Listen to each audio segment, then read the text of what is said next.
देखिए, ना तो आईसीसी ने क्रिकेट इन्वेंट किया है, ना ही आईसीसी क्रिकेट के कोई रूल्स बनाती है। वेस्ट इंडीज कोई कंट्री नहीं है, बल्कि कई ग्रुप्स ऑफ कंट्री ने मिलकर एक फेडरेशन बना के भेज दिया था। वहीं ऑस्ट्रेलिया क्रिकेट की बात करें तो जो ऑस्ट्रेलियन क्रिकेट बोर्ड है वो एक पब्लिक कंपनी की तरह चलता है। कुछ बोर्ड्स अमीर हैं और कुछ बोर्ड्स के पास पैसा कम है। तो इन सब के पीछे एक्चुअल रीजन क्या है? कई बार ऐसा भी होता है कि कुछ बोर्ड्स अगर फाइनेंशियली स्ट्रगल कर रहे होते हैं तो उनका मैच इंडिया से करवाया जाता है ताकि उनकी जो फाइनेंशियल कंडीशन है वो सुधर जाए। नेटफ्लिक्स की जो हालत चल रही है, अगर वो हॉटस्टार की तरह क्रिकेट में घुस गया तो उसकी सारी दिक्कतें सही हो जाएंगी, क्योंकि बीसीसीआई को भी पता है कि रिटायर होने के बाद कितना भी बड़ा प्लेयर क्यों ना हो, इंडियन ऑडियंस उसको नहीं देखती है। और टी20 में बहुत ही कम स्लॉट्स मिल पाते हैं ऐड दिखाने के, इसलिए सारे बोर्ड चाहते हैं कि टेस्ट क्रिकेट कभी खत्म ना हो। इस एक इंसिडेंट ने बीसीसीआई को काफी हिट किया और उसके बाद से बीसीसीआई ने इसको पर्सनली ले लिया और फिर वर्ल्ड कप को इंडिया में कराने की मुहिम चालू हुई। पहले बीसीसीआई को 5 लाख रुपए उल्टा देने होते थे दूरदर्शन को मैच दिखाने के लिए।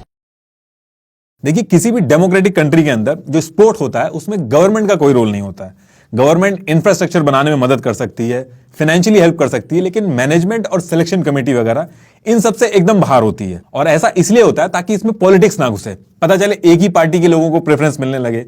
बेसिकली हर एक स्पोर्ट्समैन के लिए इक्वल प्लेटफॉर्म हो, इसलिए स्पोर्ट्स के अंदर गवर्नमेंट का इंटरफेरेंस अलाउड नहीं होता है। अभी रिसेंटली आपने देखा होगा AIFF all India football federation को फीफा ने बैन कर दिया था, क्योंकि AIFF की जो मैनेजमेंट कमेटी थी उसमें हमारी गवर्नमेंट ने इंटरफेरेंस किया था। पहले आईसीसी का नाम इंपीरियल क्रिकेट कॉन्फ्रेंस था, ये इंटरनेशनल क्रिकेट खिलवाती थी अलग अलग कंट्रीज के बीच में, लेकिन उस पर्टिकुलर टाइम में इंडिया की तरफ से कोई भी टीम नहीं थी।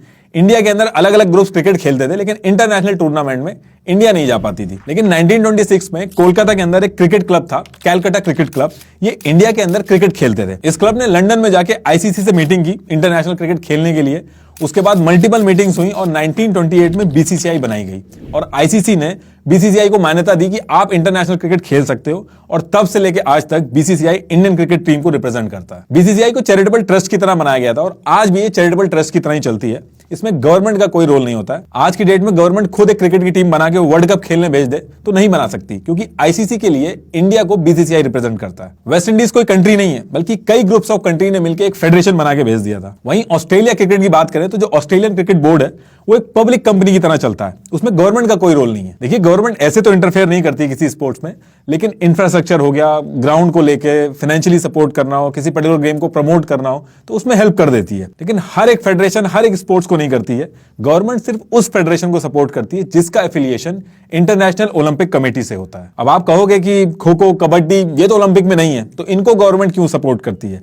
देखिए, कुछ एक्सेप्शंस हैं, जैसे kho kho, kabaddi, tug of war, इन्होंने अलग से एप्लीकेशन डाली है और गवर्नमेंट ने भी इनको एक्सेप्ट किया। इनको भी जैसे बाकी ओलंपिक में जाने वाले स्पोर्ट्स को मदद मिलती है, इन गेम्स को भी मिलने लगी है। लेकिन बीसीसीआई एक लौता ऐसा स्पोर्ट है इंडिया के अंदर जिसने अभी तक अप्लाई नहीं किया गवर्नमेंट से मदद के लिए। बीसीसीआई चाहता ही नहीं है कि गवर्नमेंट से कोई सपोर्ट आए। इनफैक्ट मल्टीपल टाइम्स गवर्नमेंट ने खुद बोला है कि आप अप्लाई करिए, गवर्नमेंट सपोर्ट करेगी, लेकिन बीसीसीआई ने कभी भी ऐसा अप्लाई नहीं किया। इसीलिए बीसीसीआई इंडिया के अंदर बाकी स्पोर्ट्स से अलग है, जो इतना बड़ा है और इतने बड़े लेवल पे खेल रहा है, लेकिन गवर्नमेंट उसमें कुछ भी मदद नहीं कर रही है। जो भी पैसा बीसीसीआई कमाती है उसमें से ना तो कोई टैक्स गवर्नमेंट को जाता है, ना ही गवर्नमेंट कुछ बीसीसीआई को देती है।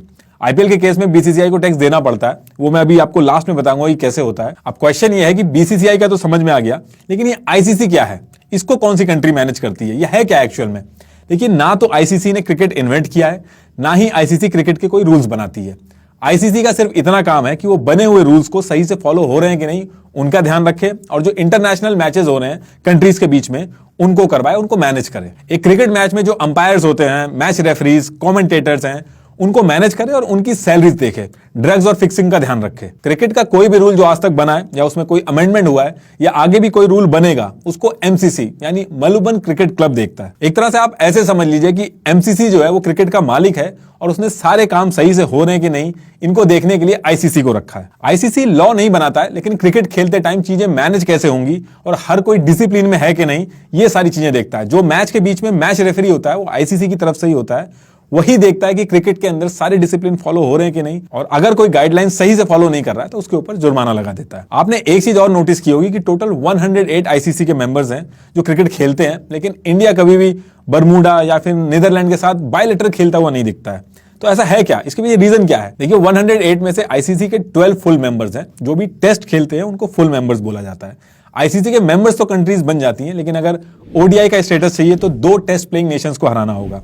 अगर टेस्ट का स्टेटस चाहिए तो 5 टेस्ट प्लेइंग नेशंस को हराना होगा। और ये जो क्राइटेरिया मैं आपको बता रहा हूं ये चेंज भी होता रहता है। ऐसे तो इन कंट्रीज को टेस्ट प्लेइंग कंट्रीज के साथ खेलने का मौका नहीं मिलता है, लेकिन वर्ल्ड कप में इनको मौका मिलता है और वर्ल्ड कप खेलने के लिए भी क्वालिफाई करना होता है। कुल मिलाकर जब तक एक टीम अच्छी खेलने वाली क्रिकेट टीम नहीं बनती है, उसको डायरेक्ट बड़ी टीमों से खेलने का मौका नहीं मिलता। देखिए, ऑल ओवर वर्ल्ड में इंटरनेशनल जितने भी क्रिकेट के मैच होते हैं, दो तरीके से मैच होते हैं, एक तो बायलैटरल और एक होते हैं आईसीसी के टूर्नामेंट्स। आईसीसी का एक आईसीसी फ्यूचर टूर प्रोग्राम होता है जो हर 10 साल के लिए अपना एक कैलेंडर पब्लिश करता है, जिसमें यह होता है कि आने वाले 10 साल के अंदर जो भी आईसीसी के फुल मेंबर्स हैं, यानी कि जो भी टेस्ट प्लेइंग कंट्रीज हैं, उनके बीच में मैचेस होंगे। हर किसी का एक दूसरे के साथ एक होम होगा, एक अवे बायलैटरल सीरीज होगी। इसमें टेस्ट, ओडीआई और टी20 के मैचेस कंबाइन करके होते हैं। लेकिन ये जितने भी बायलैटरल मैच होते हैं, इसमें आईसीसी का कोई रोल नहीं होता। जिन दो कंट्रीज के बीच में मैच होते हैं, ये उन दोनों कंट्रीज के रेस्पेक्टिव बोर्ड्स खुद देखते हैं। आईसीसी बस अंपायर वगैरह भेज देगा। ना तो आईसीसी का इन मैचेस के अंदर कोई रेवेन्यू से कोई मतलब होता है और ना ही आईसीसी इसमें कोई पैसा लगाता है। जो भी पैसा कमाया जाता है वो दोनों बोर्ड्स आपस में डिस्ट्रीब्यूट कर लेते हैं। आईसीसी का मेन रोल होता है इंटरनेशनल टूर्नामेंट्स करवाना, जिसमें सारी कंट्रीज एक साथ कंपटीशन करती हैं, जैसे वर्ल्ड कप, टी20 वर्ल्ड कप, टेस्ट चैंपियनशिप। ये जो आईसीसी के टूर्नामेंट्स होते हैं, जिस कंट्री के अंदर वर्ल्ड कप या इंटरनेशनल टूर्नामेंट्स हो रहे होते हैं, आईसीसी और वो पर्टिकुलर कंट्री रेवेन्यू शेयर करती है। आईसीसी जो पैसा कमाती है वो बाकी जितने भी बोर्ड्स हैं उसमें शेयर कर देती है। आईसीसी की नेटवर्थ है $2.5 बिलियन और बीसीसीआई की नेटवर्थ है $2.25 बिलियन। कुछ बोर्ड्स अमीर हैं और कुछ बोर्ड्स के पास पैसा कम है। तो इन सब के पीछे एक्चुअल रीजन क्या है? इस पूरे क्रिकेट गेम में पैसा कैसे फ्लो करता है? देखिए, एक मैच को कराने में पैसा लगता है। ग्राउंड का मेंटेनेंस, अंपायर्स और कमेंटेटर्स की सैलरी, टीम की hospitality, winning amount, stump camera, spider camera, अलग अलग तरीके के कैमरे लगते हैं। इन सब में पैसा देना होता है। लेकिन एक टूर्नामेंट कराने वाला एक क्रिकेट मैच को करा के इससे कहीं ज्यादा पैसा कमा लेता है, और वो कमाता है लोगों की अटेंशन से। देखिए, जब भी कोई कंपनी प्रोडक्ट बनाती है तो उसको लोगों के सामने दिखाना होता है, तभी लोग उसको खरीदेंगे। अब वो रोड पे कितनी भीड़ इकट्ठी करके प्रोडक्ट दिखा पाएगी? कंपनी को ऐसी जगह चाहिए जहां पे सारे लोगों की अटेंशन हो और वहां पे जाके वो अपना प्रोडक्ट दिखा सके। आज की डेट में आपकी अटेंशन ही पैसा है। जिस चीज में ज्यादा अटेंशन होगी वो चीज उतनी ही अमीर होगी। तो ये जो क्रिकेट का गेम है, इसकी कामयाबी सिर्फ और सिर्फ डिपेंड करती है लोगों की अटेंशन पे। जब एक मैच होता है तो लाखों लोग उसको देखते हैं। उसके बीच में कंपनीज अपने प्रोडक्ट के बारे में अलग अलग तरीके से बताती हैं और पैसा बनाती हैं। और यहां पे सबसे बड़ा रोल प्ले करता है ब्रॉडकास्टिंग राइट। जिस चैनल के पास ब्रॉडकास्टिंग राइट्स होते हैं, सिर्फ वही बीसीसीआई के मैचेस दिखा सकता है। अभी 2023 से 2027 तक इन 4 साल में 20 टेस्ट, 21 ओडीआईज, 31 टी20 के मैच इंडिया के अंदर खेले जाएंगे। तो ये जो मैचेस होंगे, इनके ब्रॉडकास्टिंग राइट के लिए बिडिंग होगी कि कौन अपने चैनल पे इनको दिखाएगा। और ये जो चैनल्स होते हैं, ब्रॉडकास्टिंग राइट खरीदने के बाद ब्रांड्स हो गए, कंपनीज हो गए, इनको बीच बीच में स्लॉट्स देते हैं कि बीच बीच में आके आप अपना प्रोडक्ट दिखाओ, जिसे हम ऐड कहते हैं। जैसे स्टार इंडिया ने 6,138 करोड़ में लिया था मीडिया राइट बीसीसीआई से। अगर इंडिया में मैच हो रहा है तो बीसीसीआई से राइट्स लेने होंगे। अगर आईसीसी का टूर्नामेंट हो रहा है तो आईसीसी से राइट्स लेने होंगे। पाकिस्तान में मैच हो रहा होगा तो पाकिस्तान से राइट्स लेने होंगे। लेकिन क्योंकि इंडिया में लोग बहुत ही बड़े नंबर पे मैच देखते हैं, इसलिए जितना पैसा बीसीसीआई बनाती है उतना कोई नहीं बना पाता है। जब भी कोई सीरीज हो रही होती है तो उस सीरीज का जो नाम होता है उसके आगे कंपनी या फिर किसी ब्रांड का नाम जोड़ दिया जाता है, जिसे टाइटल स्पॉन्सरशिप कहा जाता है। जैसे अगर इंडिया श्रीलंका सीरीज हो रही होगी तो उसको पेटीएम इंडिया श्रीलंका सीरीज बोला जाएगा। अगर आईपीएल की बात करें तो नॉर्मल आईपीएल नहीं बोला जाता, उसको वीवो आईपीएल बोला जाएगा। इसके बाद जो लोग मैच देखने आते हैं, टिकट खरीदते हैं, उससे पैसा आता है। जो प्लेयर्स की किट होती है वो स्पॉन्सर होती है, उससे पैसा आता है। जब स्ट्रेटेजिक टाइम आउट होता है तो उस पर्टिकुलर टाइम पे किस कंपनी का नाम आएगा उसके लिए भी बिडिंग होती है। यहां तक कि जो अंपायर होते हैं उनकी जो टी शर्ट्स होती है उसके ऊपर किसका नाम लिखेगा उसके लिए भी बिडिंग होती है। जैसे 2022 में जो पेटीएम था, उसने ऑफिशियल अंपायर पार्टनर का जो बिडिंग थी उसको जीता था और करोड़ों रुपए दिए थे।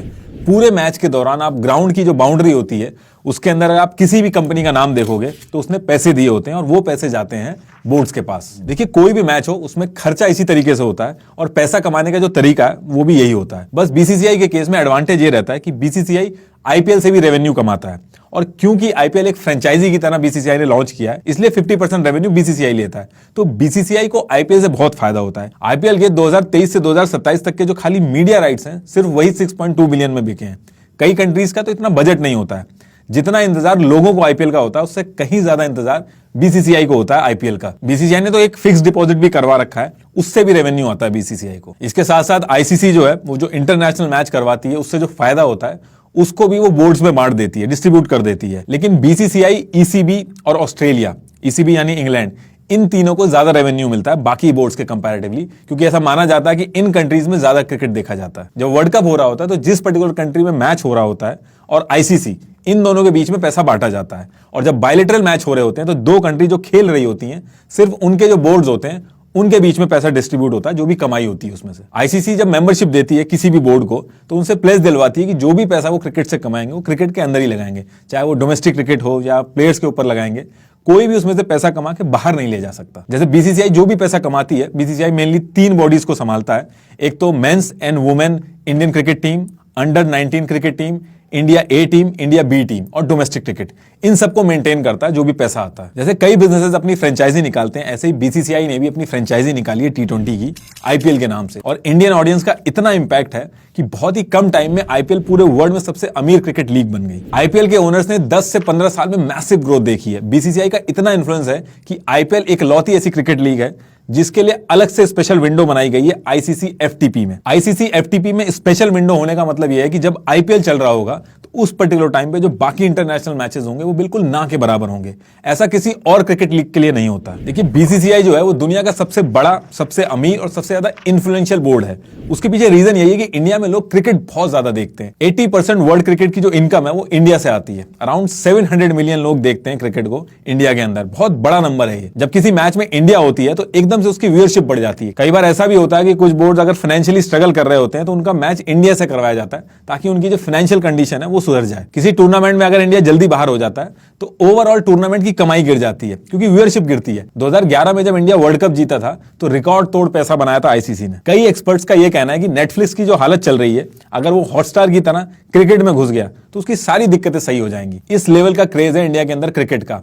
आईसीसी के इवेंट में आप अगर नोटिस करोगे, जो भी आपको ब्रांड या कंपनी दिखती हैं उन्हीं के ऐड आते हैं जिनका इंडिया में रेलेवेंस होता है। बीसीसीआई को बहुत ही अच्छे से पता है कि उसकी ताकत कहां से आती है, इसलिए किसी भी इंडियन प्लेयर को बाहर की लीग खेलना अलाउड नहीं किया जाता है। क्योंकि अगर आज की डेट में कोई famous Indian cricket, Virat Kohli या हार्दिक पांड्या किसी और लीग में जाके खेलेंगे तो इंडियन ऑडियंस वो मैच भी देखने लगेगी, और बीसीसीआई ऐसा बिल्कुल नहीं चाहती है। बीसीसीआई किसी भी प्लेयर को साइन करने से पहले कॉन्ट्रैक्ट साइन कराती है कि वो किसी और लीग के लिए नहीं खेल सकता जब तक रिटायर ना हो जाए, क्योंकि बीसीसीआई को भी पता है कि रिटायर होने के बाद कितना भी बड़ा प्लेयर क्यों ना हो, इंडियन ऑडियंस उसको नहीं देखती है। बीसीसीआई अपने प्लेयर्स तो नहीं भेजती है, लेकिन आईपीएल में बाहर के प्लेयर्स को बुलाती है।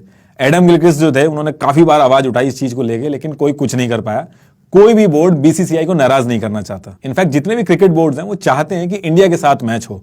रमीज राजा ने तो ये तक कह दिया था कि बीसीसीआई ऐसे ही अगर आगे बढ़ता रहा तो पाकिस्तान का जो क्रिकेट है वो बिल्कुल खत्म हो जाएगा। बीसीसीआई आज की डेट में बहुत बड़ा जो जाइंट बना है वो इंडियन मेन क्रिकेट टीम की वजह से बना है। अगर वुमेन्स क्रिकेट टीम भी इस लेवल पे पहुंच गई तो बीसीसीआई को रोकना नामुमकिन हो जाएगा।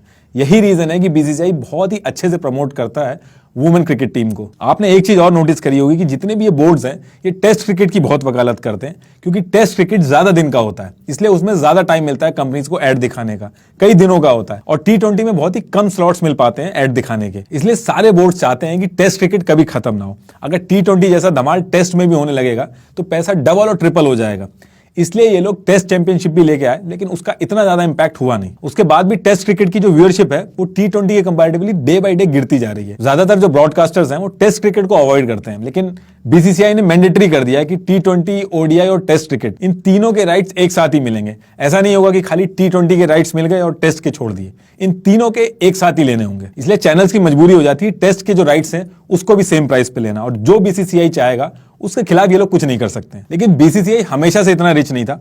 आज जो बीसीसीआई मैच दिखाने का चैनलों से पैसा लेता है, पहले बीसीसीआई को 5 लाख रुपए उल्टा देने होते थे दूरदर्शन को मैच दिखाने के लिए, और टिकट से जो पैसा आता था सिर्फ वही कमाई होती थी बीसीसीआई की। लेकिन जब साउथ अफ्रीका का टूर हुआ उस टाइम पे पहली बार साउथ अफ्रीका के ब्रॉडकास्टर्स ने बीसीसीआई को कांटेक्ट किया कि ये जो मीडिया राइट्स हैं ये आप हमें दे दीजिए, और जितने पैसे उन्होंने ऑफर किए बीसीसीआई ने उतना सोचा नहीं था कि कहां पहले दूरदर्शन को पैसे देने पड़ रहे हैं और वहीं पे उनको पैसे मिलेंगे। और इसके बाद बीसीसीआई कोर्ट के पास भी गया और केस जीत गया कि बाहर के ब्रॉडकास्टर्स को भी राइट्स बेचे जा सके, और यहां से बीसीसीआई का गेम चेंज हो गया। $6 लाख आए थे 1993 में बीसीसीआई के पास। जो दूरदर्शन बीसीसीआई से मैच दिखाने के पैसे ले रहा था, उसी दूरदर्शन ने ईयर 2000 में 240 करोड़ दिए थे बीसीसीआई को। 1983 में वर्ल्ड कप भले ही जीत गया था बीसीसीआई, लेकिन पैसा बहुत ही लेट आना चालू हुआ था, और जैसे जैसे पैसा आता गया बीसीसीआई स्ट्रांग होता गया। पहले वर्ल्ड कप सिर्फ इंग्लैंड में होस्ट किया जाता था। जब इंडिया 1983 में वर्ल्ड कप के फाइनल में पहुंचा था तब इंडिया के यूनियन मिनिस्टर सिद्धार्थ शंकर ने फाइनल के जो मैच हैं उसके टिकट्स मांगे थे। तो उन्होंने बीसीसीआई के सुप्रीमो एनकेपी साल्वे को बोला था और एनकेपी साल्वे ने काफी ट्राई किया, लेकिन इंग्लैंड ने टिकट नहीं दिए। और ऐसा नहीं था कि टिकट्स अवेलेबल नहीं थे, इंग्लैंड की टीम उस टाइम पे फाइनल में नहीं पहुंची थी, वहां पे सारी सीटें खाली थी, लेकिन उसके बाद भी टिकट्स नहीं दिए गए। इस एक इंसिडेंट ने बीसीसीआई को काफी हिट किया और उसके बाद से बीसीसीआई ने इसको पर्सनली ले लिया और फिर वर्ल्ड कप को इंडिया में कराने की मुहिम चालू हुई। फिर ऑस्ट्रेलिया, पाकिस्तान और श्रीलंका के जो बोर्ड थे उनके साथ मिलकर इंग्लैंड को मजबूर किया गया और पहली बार वर्ल्ड कप इंग्लैंड से निकल के इंडिया के अंदर आया। बीसीसीआई का आगे बढ़ने का एक रीजन ये भी था कि इसमें बाकी फेडरेशंस की तरह करप्शन उस लेवल पे नहीं था, लेकिन फिर भी ब्यूरोक्रेट्स जो थे, पॉलिटिशियंस थे, इसमें घुसे रहते थे ताकि बीसीसीआई के जो फंड्स हैं उनको कंट्रोल कर सके। आपने नोटिस किया होगा कि बीसीसीआई की जितनी भी हायर अथॉरिटी है उसमें क्रिकेटर्स कम और पॉलिटिशियंस ज्यादा हैं। अब गवर्नमेंट डायरेक्ट तो इंटरफेयर नहीं कर सकती, लेकिन उसने नजर रखने के लिए एक लोधा कमेटी बनाई है। मैच फिक्सिंग के टाइम पे इसको बनाया गया था। इसका काम यह था कि बीसीसीआई के जो रूल्स वगैरह उनको मॉनिटर करे, कोई करप्शन हो तो उसको देखे, कोई अलग अलग रिकमेंडेशन हो, कोई चेंज की जरूरत हो तो वो बीसीसीआई को बता दे। वैसे तो बीसीसीआई खुद ही सारे काम करता है, गवर्नमेंट का इसमें कोई इंटरफेरेंस नहीं रहता, लेकिन लोधा कमेटी जो है वो इसको मॉनिटर करती रहती है। इन सारी चीजों में एक चीज ये अच्छी है कि बीसीसीआई की वजह से इंडिया की जो इकोनॉमी है उसको भी बूस्ट मिलता है और बीसीसीआई का इतना इंपैक्ट हो गया कि ऑस्ट्रेलियन, इंग्लैंड और सारे क्रिकेटर्स, हिंदी में आप इनको बोलते हुए सुनोगे, इंडियन कैप्टन्स के अंदर में आप विदेशी प्लेयर्स को खेलते हुए देखोगे और इन सब का क्रेडिट जाता है बीसीसीआई को। क्रिकेट की वजह से हमारा जो टूरिज्म है वो बूस्ट होता है, नई जॉब्स आती हैं, कल्चर हमारा दुनिया के सामने आता है, होटल और रेस्टोरेंट्स हैं, इनका बिजनेस जो है वो बूस्ट होता है। बीसीसीआई के जो कॉर्पोरेट इवेंट्स होते हैं, आईपीएल वगैरह, उससे टैक्स मिलता है गवर्नमेंट को और इन सब चीजों का क्रेडिट जाता है बीसीसीआई को।